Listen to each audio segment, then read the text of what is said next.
اجتماعی می‌خواهیم. ما عدالت اجتماعی می‌خواهیم. زنده باد افغانستان. ما حق تحصیل داریم.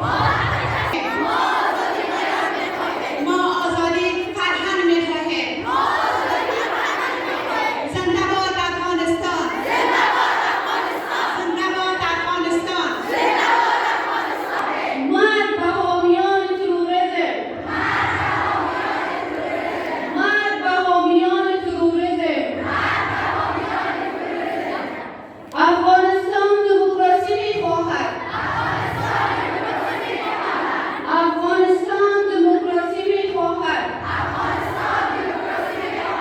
مرد به حامیان تروریسم. برای هویتمان می‌رزمیم. قیام برای آزادی. قیام برای آزادی. قیام برای مقاومت. از احمد مسعود حمایت میکنیم. زنده باد مقاومت. هر لام باید در منشیر حساب شود. زنده باد مقاومت. پاکستان. زنده باد افغانستان. مرگ بر طالبان. مرگ بر پاکستان. زنده باد مقاومت. زنده باد احمد مسعود. از جبهه مقاومت حمایت میکنیم. کار حق ماست. تحصیل حق ماست. تحصیل حق ماست. زنده باد مقاومت. زنده باد مقاومت. همه یک صدا. مرگ به طالب. مرگ به طالب. زنده باد افغانستان. زنده باد افغانستان.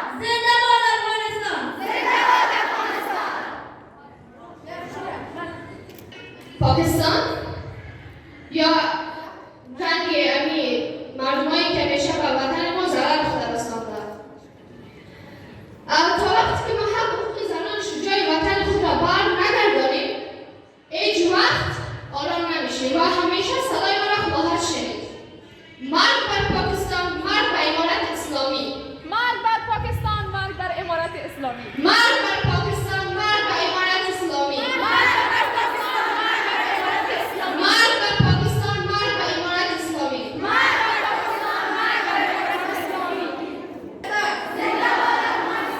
زنده باد افغانستان. یک صدا شوید. زنده باد افغانستان. مرگ بر پاکستان. مرگ بر طالبان. زنده باد مقاومت. همه جمع شدیم و احساسات خود را، فکر خود را نسبت به سرزمین خود انعکاس میکنیم.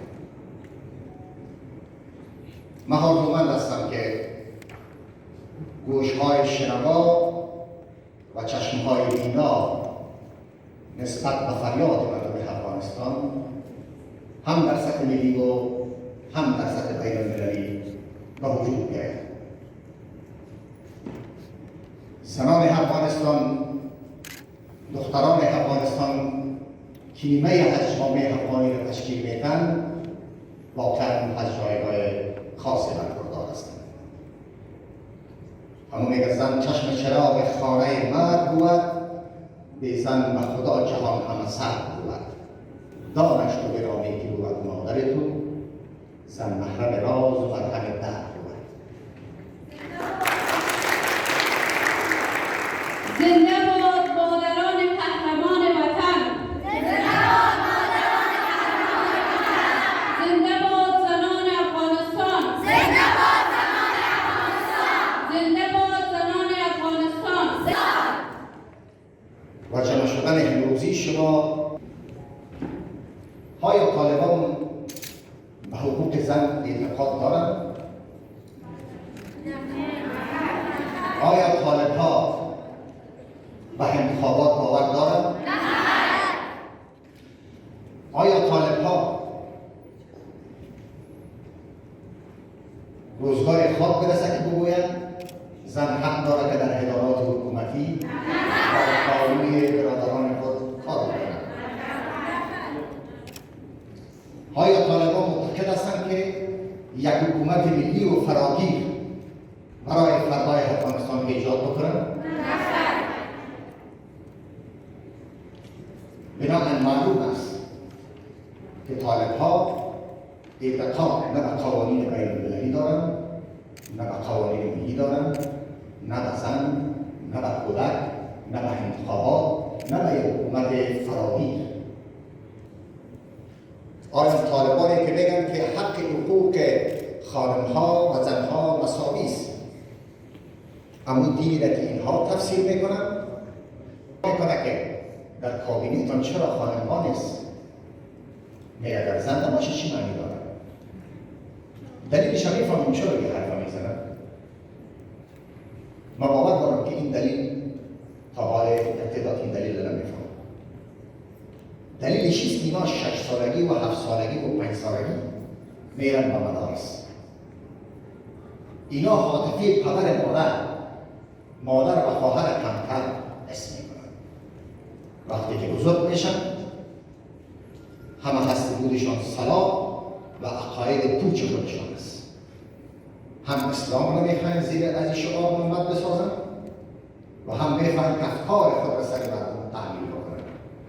بناهن بر اونها ارزش زن، مادر، خواهر ندارن. زنی که مادر است، زنی که خواهر است، زنی که همسر است. بناهن خانم‌های عدالت‌های افغانستانی ما وقتی که فریاد سر میکنن چی میخواهند؟ اونا میخواهند که برن مکتب. اونا میخواهند که دوش و دوش برادرای خود در ساختار افغانستان نوین صحیح باشند. اونا میخواهند که در ادارات حکومتی مطابق به قوانین اسلامی کار بکنند و این تظاهرات مدنی که حق مسئله هر انسان است در جامعه انسانی و این به گلوله پاسخ داده میشه. من از گرد همایی همایتان اظهار قدردانی میکنم. آرزومند هستم که جنبش آزادیخواه زنان افغانستان در سراسر افغانستان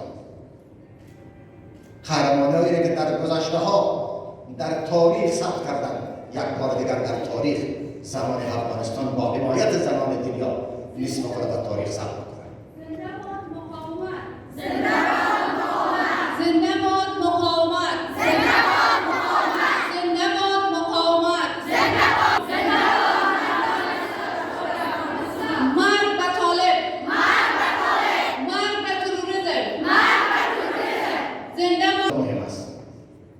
های طالبان به افغانستان متحد اعتقاد دارند؟ کابینه‌ای را که به وجود آوردن، این کابینه باید در یک مدرسه اسلامی به وجود بیاید، نه در یک نظام دموکراتیک، نه در یک نظام اسلامی.